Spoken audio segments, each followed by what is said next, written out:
Bendito seja Deus. Louvado seja o nome do nosso Deus. Estamos aqui nesta noite, amados, por mais esse momento, pela graça divina de estarmos aqui para aprendermos a santa e gloriosa palavra de Deus. E como é do conhecimento da maioria dos amados, nós estamos nesse exato momento para fazer a exposição das Sagradas Escrituras, dos profetas, os profetas menores, e já fizemos a exposição de 11 profetas, desde Oséias até o presente Malaquias. E vamos comentar o livro do profeta Malaquias, que tem muito a ver com os anteriores, como Zacarias, Ageu, Sofonias, que viveu no mesmo contexto de Esdras e Neemias. Vamos compreender por que Malaquias escreveu esse texto. Claro, compreender é uma coisa, mas entender por que Deus fez isso já é uma outra situação, muito mais profunda. Cabe a nossa compreensão, mas o nosso entendimento ele se torna limitado porque Deus fez com que a palavra dele viesse a Malaquias e divulgasse a sua mensagem. Qual é a parte mais misteriosa disso? Nós não vamos ter muito acesso. Então, queridos, o profeta Malaquias, ele viveu no mesmo contexto de Zacarias, Ageu, Sofonias e no contexto de Esdras e Neemias. Ok?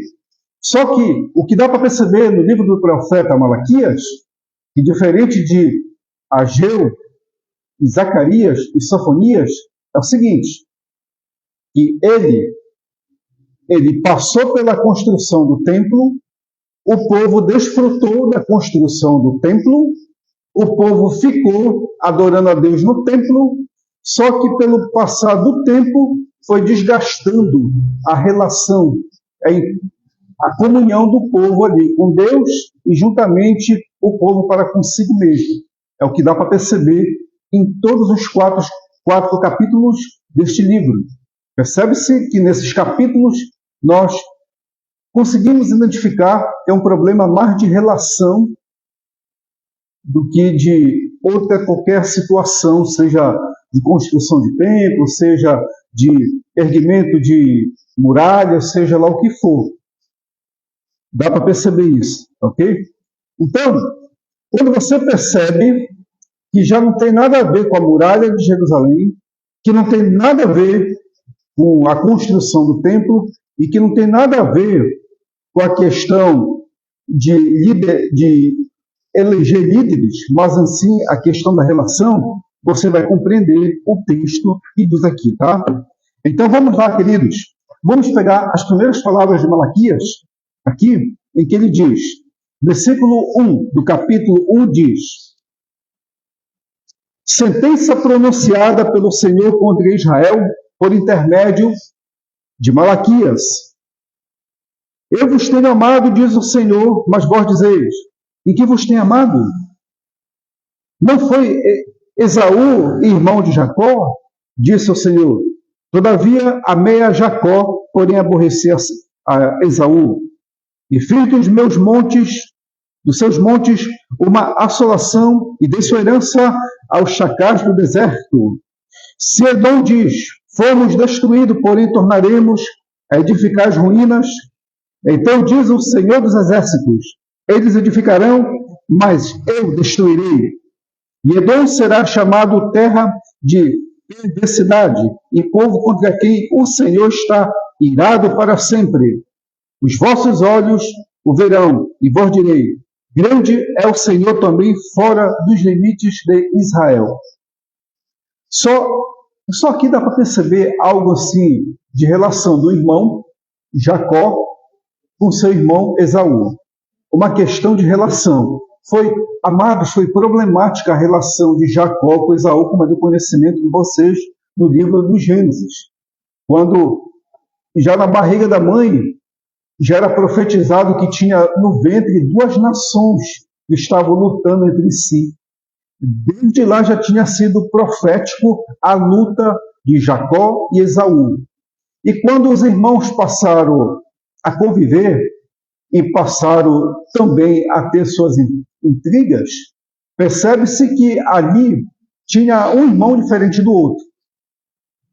E essa diferença fez com que Deus amasse aquele que tinha uma certa afeição por Deus e aquele que não tinha muita afeição por Deus. Quando você estuda a história de Esaú e Jacó, você vê a questão de Esaú, que ele dava pouca importância para as tradições e as coisas que Deus tinha estabelecido. Ele, como primogênito de Deus, ele olhava para a sua primogenitura e disse: para que me serve isso? E dava pouca importância à primogenitura, que foi algo estabelecido por Deus como responsabilidade e como líder de uma família, e ele nada quis saber da primogenitura.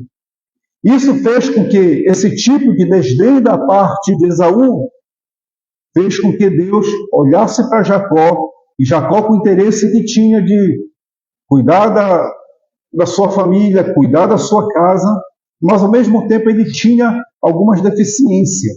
Mas só que as deficiências de Jacó não eram tão comparáveis com as deficiências que tinha Esaú. Então, pela experiência que você identifica no livro de Gênesis em relação a esses dois homens, você coloca aqui na mensagem que foi dado a Malaquias, que foi uma sentença pronunciada pelo Senhor. Uma sentença. Você sabe o que é uma sentença? Uma sentença nada mais é do que uma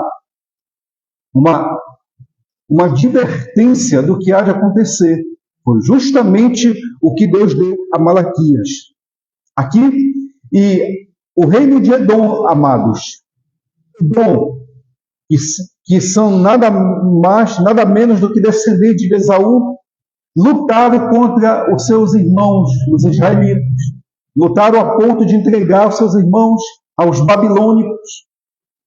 E eles inventaram diversas coisas, diversos discursos para entregar os seus irmãos aos babilônicos. E esse é o motivo, amados, porque Deus entregou Edom ao deserto, à perversidade e à miséria, por eles ter combatido e ter feito tudo de mal contra seus irmãos, seu irmão Jacó, representando Israel. E aqui o profeta Malaquias diz na última parte do versículo 5, grande é o Senhor, também fora dos limites de Israel. Ele já está reconhecendo que Deus ele está agindo dentro e também fora. Então nosso Deus ele não consegue, ou seja, nosso Deus ele não fica em caixinha. Deus ele age aqui dentro como age lá fora. Deus ele não está limitado a paredes, o que dá para entender aqui pela palavra do profeta. E Deus não estava limitado às paredes do templo judaico ali, não. Deus ele estava agindo, tanto ali dentro, em Israel, em Judá, como também fora das suas circunvizinhanças. Então, queridos, a questão que o Edom fez contra seus irmãos foi muito mal aos olhos do Senhor, demasiadamente mal. E Deus os castigou. Isso nós aprendemos. E, ao fazer mal ao seu irmão, como vem a questão do castigo divino. Versículo 6 diz: o filho honra o pai e o servo o seu senhor. Eu sou pai, onde está minha honra? Se eu sou Senhor, onde está o respeito para comigo? Diz o Senhor dos Exércitos, a vós outros, ó sacerdotes que desprezais o meu nome. Aqui ele já está colocando Deus. Você deu para analisar que Zacarias falou que Deus ele era pastor, tanto dos pastores como também do povo. Mas nem os pastores e nem o povo queriam saber de Deus. E aqui, o discurso do profeta Malaquias, ele está identificando que os sacerdotes, nada mais era do que os pastores a quem Zacarias tinha identificado, eles estavam desonrando a Deus. estavam desonrando a Deus. Então, já percebe-se aqui, tanto nos primeiros versículos que lemos, que era um problema de relação entre os irmãos e um problema de relação da liderança para com Deus. Então, quando a liderança ela começa a se desvincular, a desonrar a Deus, também os que estão na sua liderança também vão começar a se desvincular de Deus. E os sacerdotes não estavam mais honrando o Senhor, mas estavam desprezando o seu nome, porque independentemente de onde você vá, independentemente de onde você esteja, se você usa o nome do Senhor, não pode ser em vão. Se você está numa congregação, você está usando o nome do Senhor. Se você está fora de uma congregação, você está usando o nome do Senhor, porque você carrega o nome de Deus. Você representa Deus, seja na sua família, no meio dos seus parentes, no meio dos seus amigos, no meio da sua vizinhança, no seu trabalho, na escola, em toda a sociedade, e também aqui você representa o nome de Deus. Por isso, Deus, ele não está preso em quatro paredes, e você pode adorar a Deus aqui, como também lá fora. Tem duas formas que nós adoramos a Deus, aqui e fora. Não existe somente aqui, você adora aqui e adora fora. Então você tem que andar nos dois lados da situação, dentro e fora, usando o nome do Senhor. Aqui nós o adoramos em conjunto e lá fora nós o adoramos em individualidade. Mas qual é o que tem mais peso? Perante a sociedade tem mais peso, porque ali você pode blasfemar o nome do Senhor com a sua má conduta, o seu mau procedimento. E o povo aqui de Israel, principalmente os sacerdotes, estavam blasfemando o nome de Deus com a sua má conduta de desprezar a Deus. Ok? Então, queridos, é progressivo. A queda de Israel, a queda de Jerusalém veio da liderança chegando até o povo. Versículo 7 diz: oferecereis sobre o meu altar pão imundo, e ainda perguntais, em que havemos profanado? Nisto que pensais, a mesa do Senhor é desprezível. Quando trazeis o animal cego para sacrificardes, não é isso mal? E quando trazeis o coxo ou enfermo, não é isso mal? Ora, apresenta o teu governador, acaso terá agrado de ti e te será favorável, diz o Senhor dos Exércitos? Agora, pois, suplica o favor de Deus que nos conceda a sua graça, mas com tais ofertas nas vossas mãos aceitará ele a vossa pessoa, diz o Senhor dos Exércitos. Até o versículo 10 aqui, até o versículo 9. Então, aqui ele faz uma comparação. Se você for apresentar algo para o governador que seja defeituoso, que seja algo assim, sem perfeição, ele vai aceitar? Não, não vai aceitar. Se o governante ele não vai aceitar algo imperfeito, ou algo assim, sem aparência boa, ele não vai aceitar, qual dirá eu, o Senhor? Então, o que é que Deus está falando aqui? É que a mesa do Senhor é o único profeta de toda a Bíblia que você vai encontrar esse termo, a mesa do Senhor, tá? Em toda a Bíblia começa aqui, a mesa do Senhor.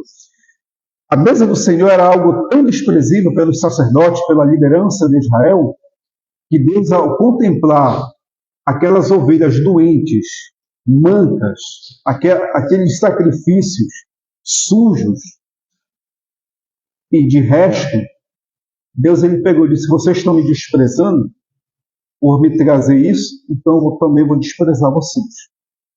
O desprezo que Deus tem por uma liderança relaxada, apática e apagada é algo tão ruim que aquela liderança nunca jamais vai brilhar e querer representar o nome de Deus. Vai levar o nome de Deus, mas as suas atitudes, o seu procedimento não vai conseguir representar a Deus por esse tipo de ato de desprezar o Senhor. O versículo 10 diz: tomara houvesse entre vós quem feche as portas para que não acendesse o debalde, o fogo do meu altar.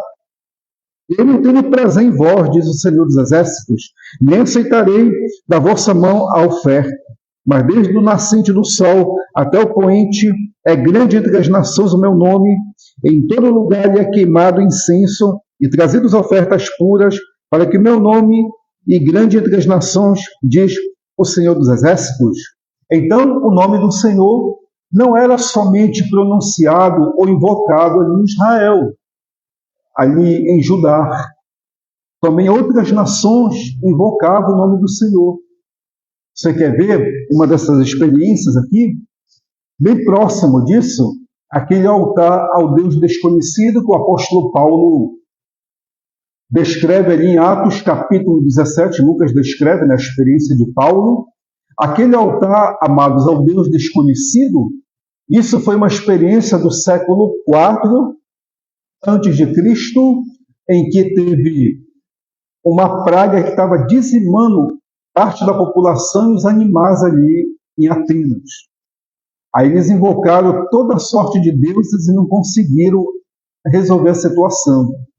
Aí chamaram um profeta ali das extremidades da Grécia, e aquele profeta, chegando ali, invocou ao Deus dos céus. Quando ele fez essa invocação, Deus ele respondeu, o Deus dos céus respondeu, cessou a praga e ergueram um altar ali conhecido como altar ao Deus desconhecido. E Paulo disse: esse Deus desconhecido que vocês invocaram é este que vos anuncio.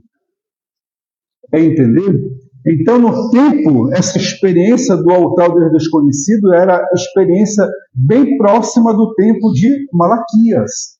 Ok? Próxima de Malaquias. Então, compete aqui confirmar com as palavras de Malaquias: vocês não querem me invocar aqui, vocês não querem me buscar, mas outras nações vão me buscar, outras nações estão me invocando.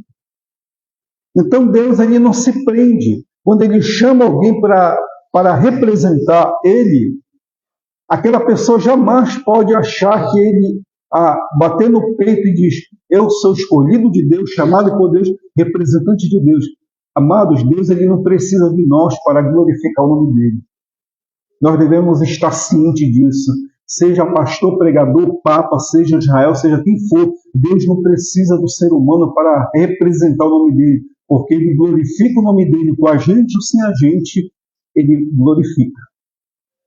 Seja com a nação de Israel, seja com o povo evangélico, seja com o povo cristão, ele vai representar, sim ou não, com a nossa presença. Então, nós jamais devemos achar que somos acima de todos quando o Senhor nos chama, né? Quando ele fala aqui, Adonai Eshabai, que é o Senhor dos Exércitos, ele está usando o termo que os demais profetas usaram, que o Senhor dos Exércitos, seja de Israel, seja do Egito, seja da Babilônia, seja da Síria, seja qualquer outro país, ele está ali para que esse exército seja representado por ele. Qualquer exército de qualquer nação pertence a ele. Só esse termo já diz muita coisa. Imagine quando se refere a glorificar o nome dele. Versículo 12, está acabando. Mas vós, o que nela se oferece, isto é, a sua comida é desprezível. E dizes ainda: que canseira! E me desprezar, diz o Senhor. Eles estavam cansados de Deus. Sabe aquele tipo de obreiro, aquele tipo de crente? Está cansado de Deus, não quer mais se congregar, não quer mais buscar, não quer orar, não quer ler a palavra, não quer estudar. Porque quando você ora, lê a palavra, estuda, se dedica, você está oferecendo sacrifícios ao Senhor. E através desses sacrifícios, quando você faz de coração, você faz algo que não é de canseira e nem desprezível. Você faz uma comida para Deus, que é a sua vida, uma forma de alegria, uma forma de regozijo. Você oferece o melhor que você tem de você para Deus. Quando você faz isso, você está fazendo o quê? Você está dando o melhor sacrifício para o Senhor. E vós ofereceis lacerado o coxo e o enfermo, e assim fazeis a oferta. Aceitaria eu isso da vossa mão? Diz o Senhor. Pois maldito seja o enganador, que tendo um animal sadio no seu rebanho promete e oferece ao Senhor um defeituoso. Porque eu sou o grande rei, diz o Senhor dos Exércitos, o meu nome é terrível entre as nações. Então, preste muito bem atenção, que aqui está se falando a respeito do sacrifício, tá? Ele já não está tocando ainda sobre dízimos e ofertas, é apenas sacrifício. Sacrifício é uma coisa, dízimos e ofertas é outra coisa. Então, sacrifício era a ovelha que era levada ao altar de sacrifício, mas em vez de eles trazerem uma ovelha sadia e não manca, eles traziam uma ovelha doente e manca. Então não valia. Isso representa o quê? Esse sacrifício? A nossa vida. Quando nós oferecemos a nossa vida com amor, com destreza, com toda intrepidez, isso é o melhor sacrifício. Mas quando oferecemos a nossa vida por querer oferecer, Deus não se importa, é assim mesmo, dá por dar. Aí o profeta Jeremias diz assim: maldito o homem que faz o quê? A obra do Senhor relaxadamente. Então, essa palavra de Jeremias falando que maldito é aquele que faz a obra do Senhor relaxadamente, nada mais é do que você fazer as coisas de Deus por fazer, sem interesse e sem vontade. Aí que ele vai entrar agora na questão de dízimos e ofertas, tá ok? Capítulo 2. Vamos agora para a nossa última parte, o capítulo 2. Capítulo 2 diz: agora os sacerdotes, vós outros, é este o mandamento. E se não ouvirdes, e se não propuserdes no vosso coração da honra ao meu nome, diz o Senhor dos Exércitos, enviarei sobre vós a maldição e amaldiçoarei as vossas bênçãos. Já a tenho amaldiçoado porque vós não propondes isso no coração. Então, quando se realiza e quando faz a obra do Senhor relaxadamente, aqui as palavras do profeta Malaquias combinam com Jeremias: maldito é o homem que faz a obra do Senhor relaxadamente. Então, em vez das suas bênçãos ser bênçãos, as suas bênçãos são transformadas em maldições. É a questão aqui, amados, do sacrifício, tá? Não tem nada a ver com dízimo e oferta ainda, tá? É sacrifício. Sacrifício é uma coisa, dízimos e ofertas são outras coisas.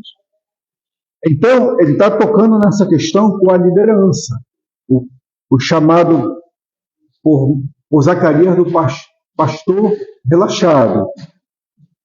E diz, versículo 3: eis que vos reprovarei a descendência e atirarei o excremento a vosso rosto, excremento dos vossos sacrifícios, e para junto destes sereis levado. Excremento, o que significa isso? Eu não estou entendendo. Excremento. Sabe o que eles faziam?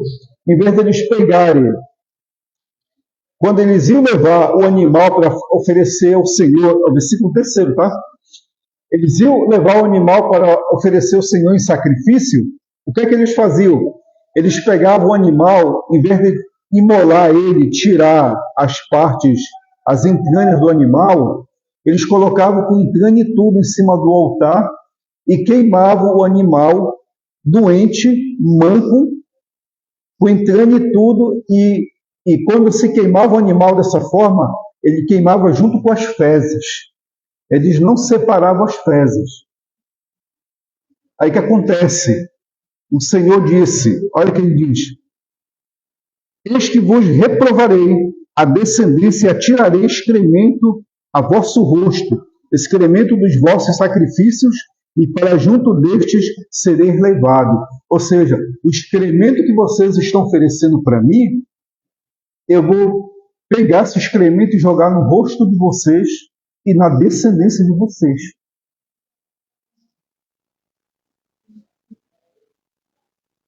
Deus estava com raiva. Deus estava irado aqui. Olha como essa questão de oferecer sacrifícios a Deus relaxadamente é tão sério. Aqui ele está ele está dissertando o que Jeremias disse ali no texto dele. Ele está dissertando. Versículo 4 diz: então sabereis que eu vos enviei este mandamento, para que a minha aliança continue com Levi, diz o Senhor dos Exércitos. A minha aliança com ele foi de vida e de paz. Versículo 5. Versículo 5, né? Ambas lhe deu para que me temesse, e com efeito ele me temeu. E tremeu por causa do meu nome. Versículo 5. Capítulo 2, versículo 5. Aqui, diferente dos sacerdotes que estavam tomando conta do templo, aqui ele está tocando a respeito de Levi. Quem foi Levi?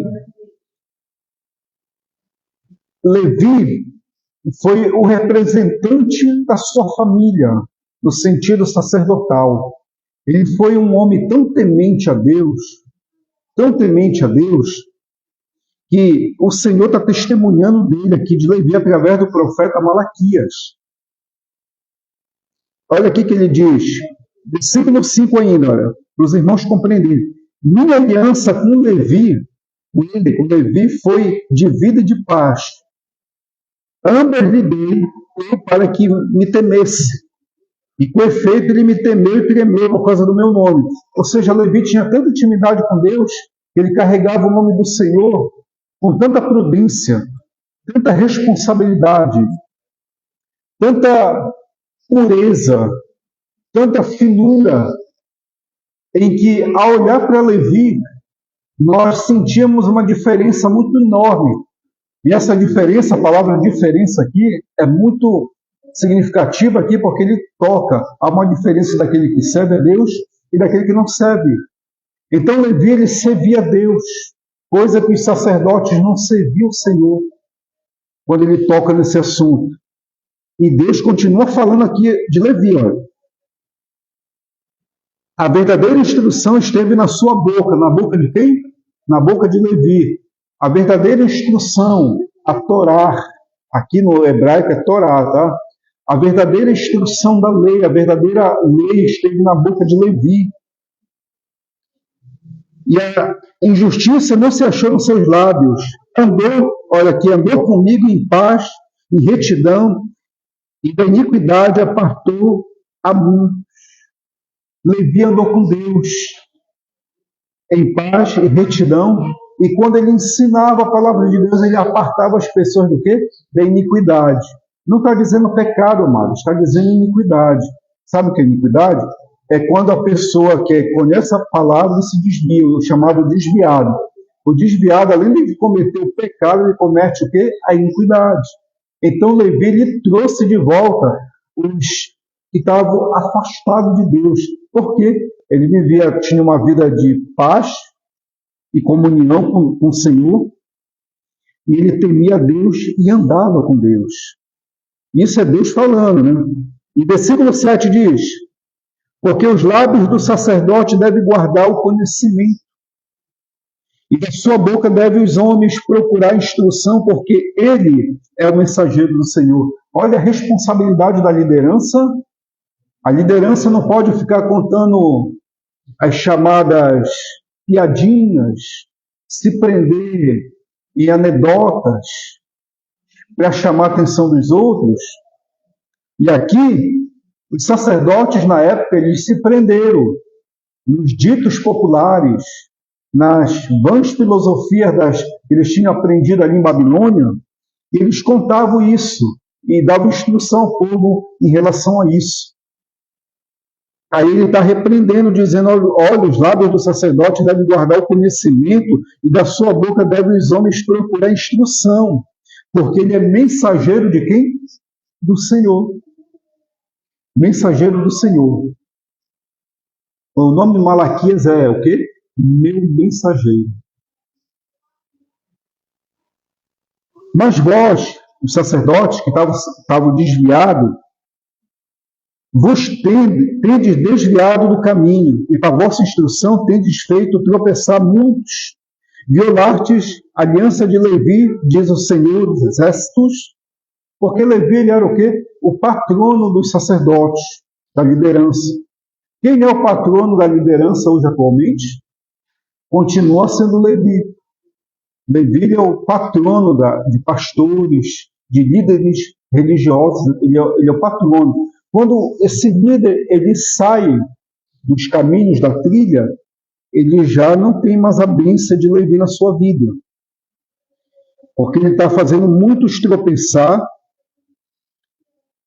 e se desviar dos caminhos do Senhor. Versículo 9 diz: por isso também eu vos fiz desprezíveis e indignos diante de todo o povo, visto que não guardastes os meus caminhos e vos mostrastes parciais no aplicardes a lei. Ou seja, manipular a palavra de Deus para querer fazer politicagem, você pode estar correndo um grande risco de ser desprezado pelo Senhor.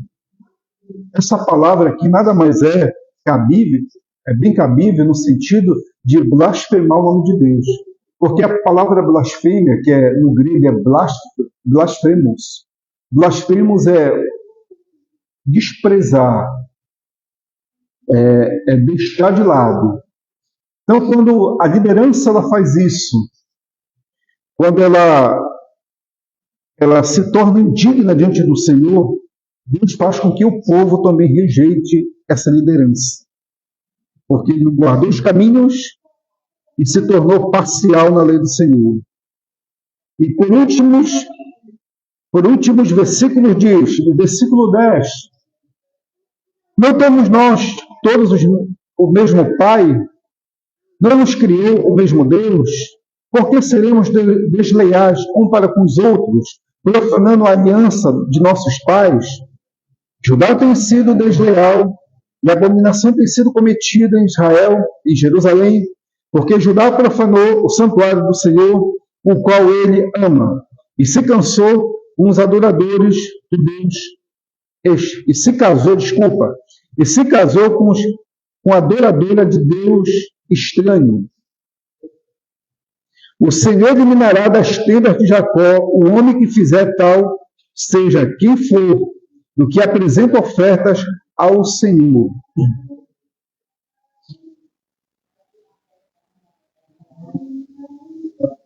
Então, queridos, aqui, o povo de Israel, você tem conhecimento, né?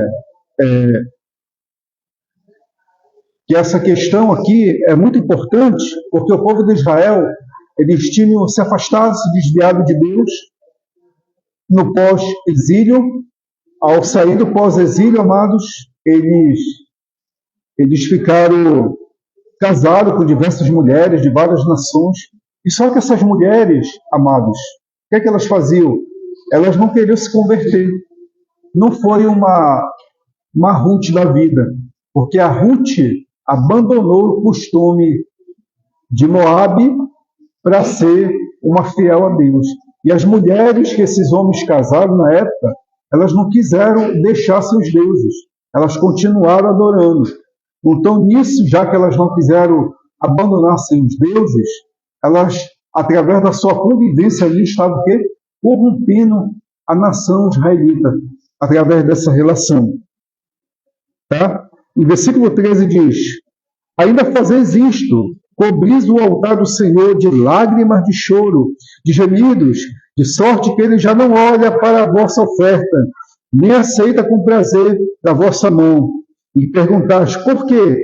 Porque o Senhor foi testemunha da aliança entre ti e a mulher da tua mocidade, com a qual tu fostes desleal, sendo ela a tua companheira e mulher da tua aliança. Deixa eu comentar isso aqui que é importante. Então, o homem que casou com uma mulher estrangeira que adorava outros deuses, olha a situação dele. Ele era desleal a ela e ela desleal a ele, E os filhos que nasceram nessa relação se tornaram o quê? Se tornaram influentes por aquela relação e se tornava difícil deles se divorciarem e se afastarem. Então, se ele se divorciasse, era uma situação. E se vivesse na mesma relação, era também uma situação. Era complicado, queridos. O homem que casasse com uma mulher estrangeira, a qual ela não se convertia ao judaísmo. Era muito complicado. Então, ele acabava sendo desleal. Olha a situação. Ele juntava diversas consequências. Ele era desleal. Ele tinha consequência de separar dela, porque os filhos seriam influenciados. E se ele vivesse naquela relação, também os filhos seriam influenciados. Então, mas antes ele não tivesse nem casado com a mulher, para não gerar dificuldade como ele teve. A dificuldade qual é? Da mulher não se converter, a dificuldade do choque de relação que tinha entre ele e a mulher, em que influenciava os filhos, e se ele se separasse, os filhos também sofreriam. Então, era uma situação muito difícil. Então, às vezes eles até optavam pela relação de se separar. E você vai ver isso aqui em Malaquias. Versículo 15 diz: não fez o Senhor o mesmo que, havendo nele um pouco de espírito?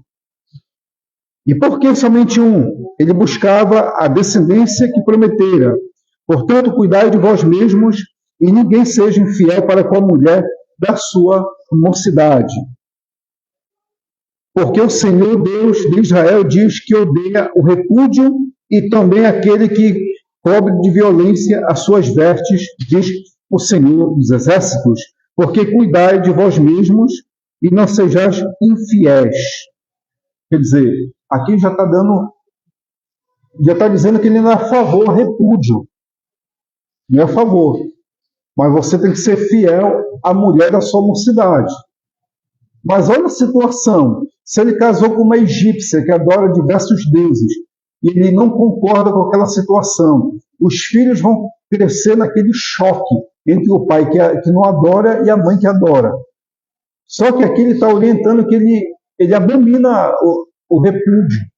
Ele não tem que ser infiel para com a mulher que ele tinha casado. Qual essa infidelidade? Era se separar? Não. Que além dele ter casado com a mulher que não era para ele ter casado, ele ainda era infiel com ela. Entendeu? Ainda era infiel com ela. Ou seja, ele tinha a relação extraconjugal aqui.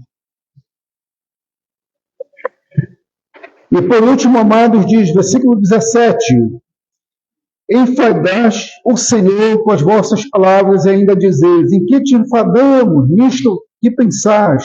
Qualquer que faz o mal passa por bom aos olhos do Senhor, e desses é que ele se agrada. Onde está o Deus do juízo? Ou seja, aquele que manipula a palavra do Senhor e acha que Deus não leva em conta, ele está cometendo um grande equívoco. Deve-se ter cuidado muito com a questão da ideologia, porque a ideologia, quando ela vem, ela tenta manipular a palavra do Senhor. Foi o que aconteceu com Eva no Jardim do Éden, e foi o que aconteceu com Jesus na tentação do deserto. Só que Jesus não cedeu, e Eva cedeu. A ideologia maligna vem para manipular a palavra de Deus, dizendo: não te preocupa, Deus ele te perdoa. Não te preocupa, não é dessa forma. Porque se você andar desse jeito, Deus ele vai entender. E você vai ser perdoado, vai ser assim, aconchegado. Não te preocupa com isso, não. Então, devemos ter muito cuidado. Porque as manipulações da palavra de Deus faz com que venhamos quebrar os princípios.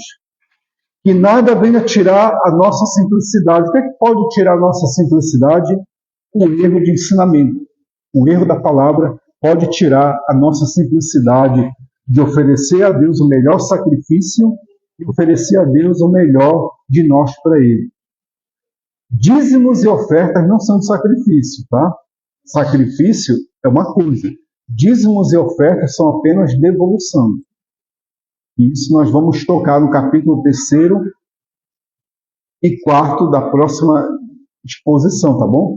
Então, aqui nesses capítulos 1 e 2, aprendemos a respeito da má liderança, capítulo 2, a péssima liderança que estava representada pelos sacerdotes, e Deus coloca o padrão de liderança que foi Levi ali.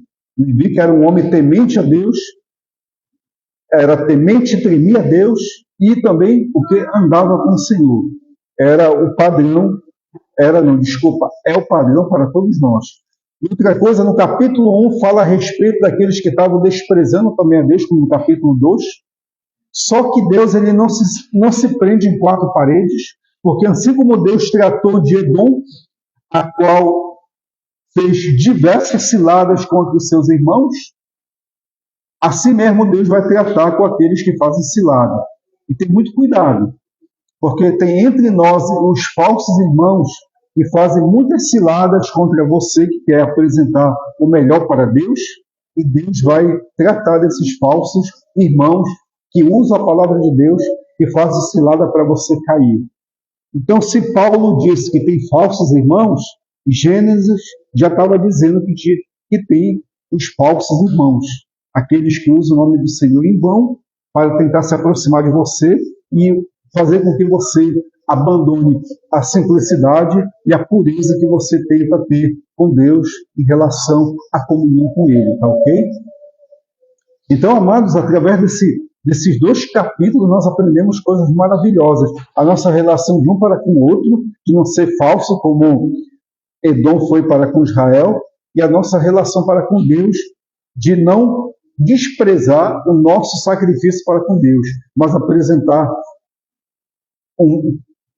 rogo-vos, pois, irmãos, que pela compaixão de Deus que apresentei os vossos corpos em sacrifício vivo, santo e agradável a Deus, que é o vosso culto racional. Então o corpo é sacrifício, oferta não é sacrifício, nem dízimo é sacrifício.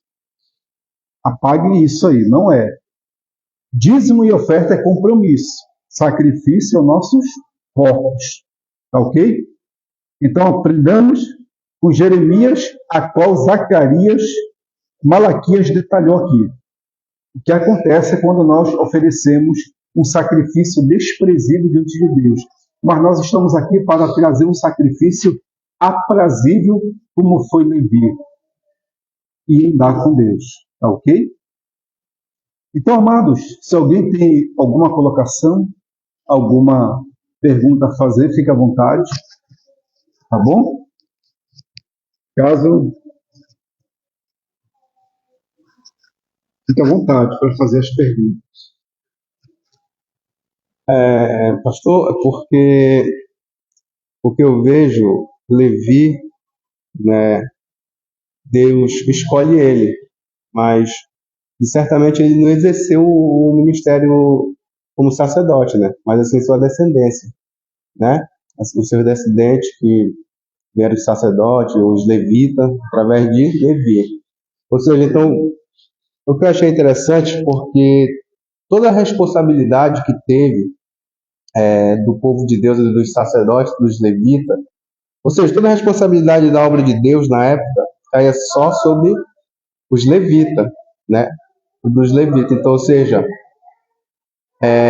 como hoje em dia, quem se acha ser um levita é a pessoa que só canta, né?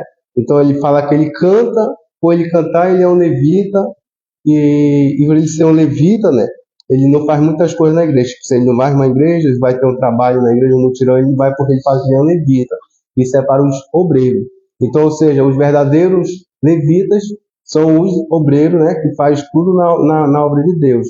Então, ou seja, a responsabilidade, ou seja, qualquer pessoa que faz a obra de Deus, ele se torna, sim, um levita. Não é isso?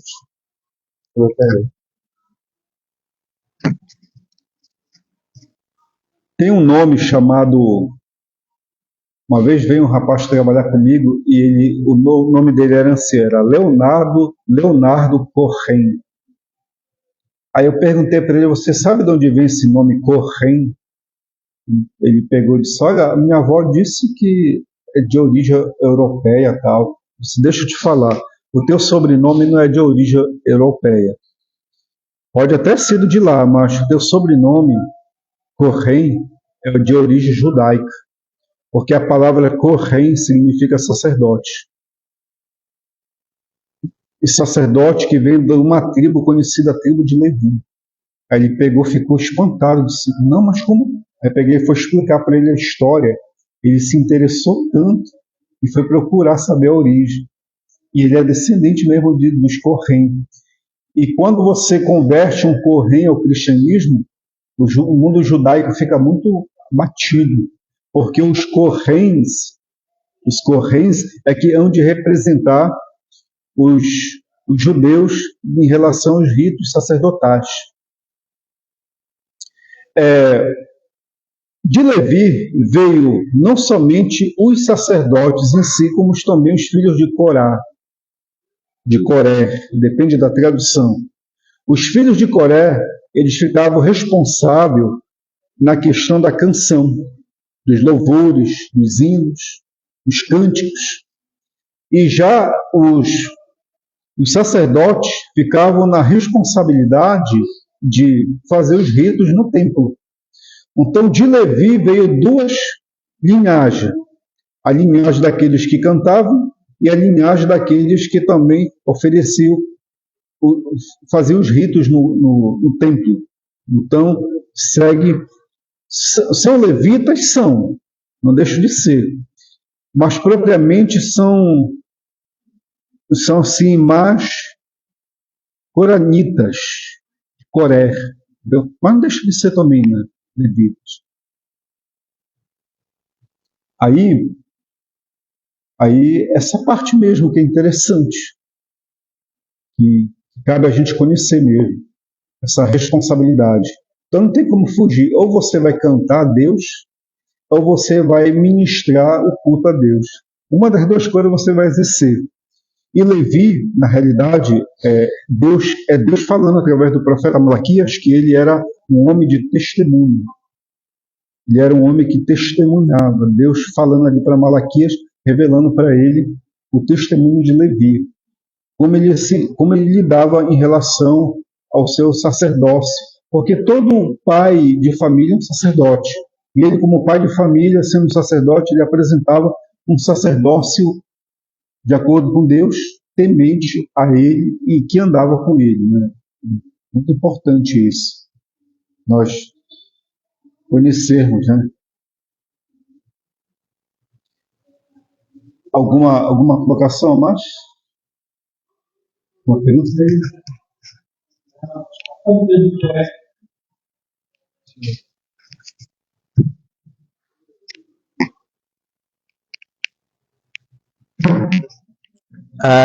Pastor, Pai do Senhor, a família do Coré não foi que foi sucumbido no deserto, que Moisés fez a prova e havia se rebelado, e aí o chão se abriu e a terra engoliu tudinho, toda a família? Ainda sobrou ainda para cantar?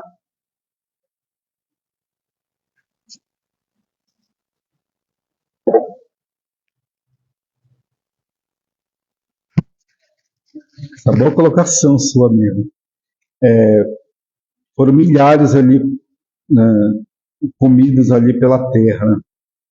Então, os filhos de Corá, eles fizeram essa rebelião contra Moisés, mas sim, sobrou, teve parte sim. Por que teve parte, Jeremias? Porque os salmos, eles testemunham disso. Não somente os salmos, como também o Crônicas, testemunha a respeito dos filhos de Corá, em relação à ministração deles no templo e também na tenda do tabernáculo. Na tenda do tabernáculo, descrevido por Davi, e no templo, descrevido por Salomão. Descrito por Salomão, mas também escrito pelo livro de Crônicas, a respeito dessa tribo O Corá, que representava a questão do canto. Importante essa colocação dele aqui, porque se você não conhece os Salmos e não conhece o livro de Crônicas, você vai dizer que foi somente a visão. Mas ele está perguntando, tirando a dúvida, e nessa dúvida, se não tiver o conhecimento, passa batido, né, velho? Passa batido. Mas na realidade, Deus ele não deixou de forma ou de maneira nenhuma seu povo sem os cânticos e sem a ministração do templo. No templo e na tenda do tabernáculo. Amém? Então, queridos, o Rafael tem.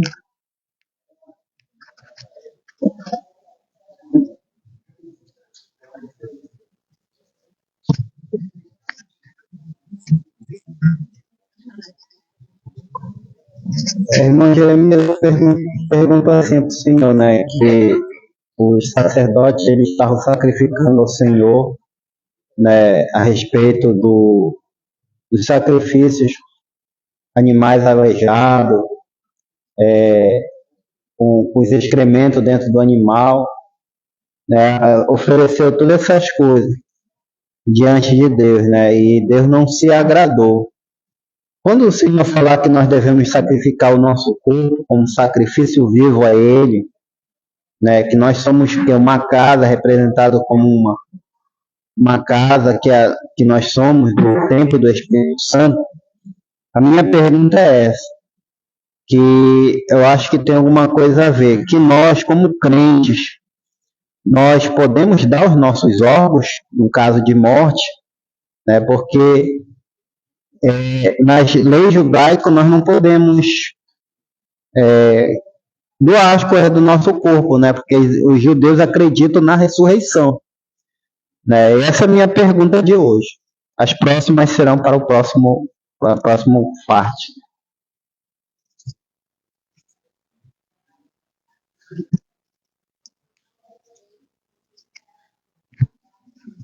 Dar parte do seu corpo para uma causa de vida ou morte é algo nobre. Algo nobre. Dar um rim, doar um rim, doar parte do fígado, sim, algo nobre. Agora, pegar esse rim para encher de cerveja e esse fígado para encher de cachaça já não é algo nobre.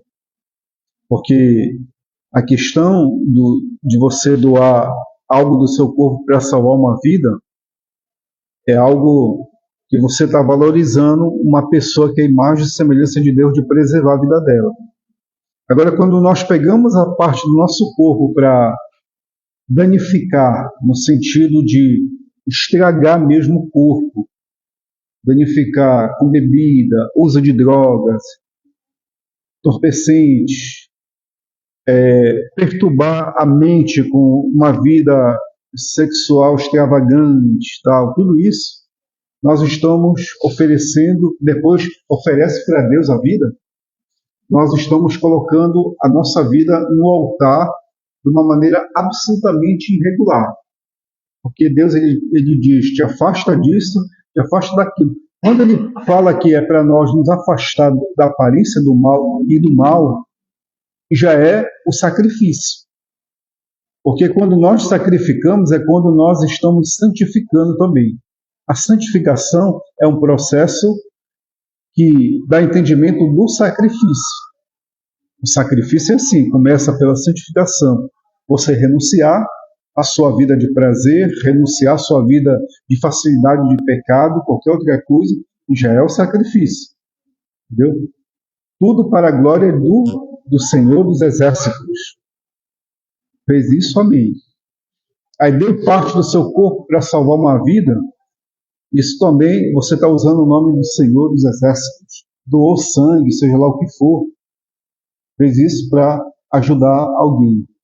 Entendeu? É totalmente diferente de colocar essa parte do corpo em prática do pecado. Acho que deu para entender, não deu? Para entender que algo nobre é diferente de algo não nobre. Então, amados, é isso, tá? Muito obrigado pela atenção dos amados. Em nome de Jesus, a nossa pequena exposição. Para a semana, vamos concluir o livro de Malaquias. Espero que os amados estejam nos acompanhando aí, em nome do Senhor Jesus. Faça a sua pergunta para nós e vamos abençoar a sua vida, seja no YouTube, pelas redes sociais, qualquer parte das redes sociais, seja onde for, nós vamos aguardar você com a sua pergunta, tá ok? Para a semana vai ser falado sobre o quê? Sacrifícios? Um pouco, mas vamos falar sobre dízimos e ofertas. Vamos tocar nesse assunto para a semana. Um grande abraço, nós vamos abençoar vocês em nome de Jesus nesse momento. Tem muitas pessoas esperando um momento de oração. Deus Todo-Poderoso, te agradecemos por esse momento na tua presença. Abençoamos a vida desse homem, desta mulher, desta criança, deste jovem, deste adolescente que precisa do teu apoio, da tua ajuda. Estende as tuas mãos o abençoando, quebrando as barreiras espirituais do mal, da maldade, da calúnia, da difamação, da perseguição. Meu Deus, vai destruindo as doenças, enfermidades, moléstias, misérias, seja o que for, que atormenta a casa e a vida desta pessoa, seja no hospital, seja na rua, na praça, seja onde for. Alcança essa vida, abençoa esta vida, enche essa vida de graça, saúde, meu Pai, de prosperidade, cura, restauração, principalmente a revelação. Te revela Ele, perdoando, curando, sarando e dando, meu Deus, o perdão dos pecados na autoridade do nome santo do Senhor Jesus. Profetizamos na vida de todos, em nome de Jesus. Amém. Aguardando vocês para o próximo capítulo, os próximos capítulos de Malaquias, que são os 2 últimos. Amém?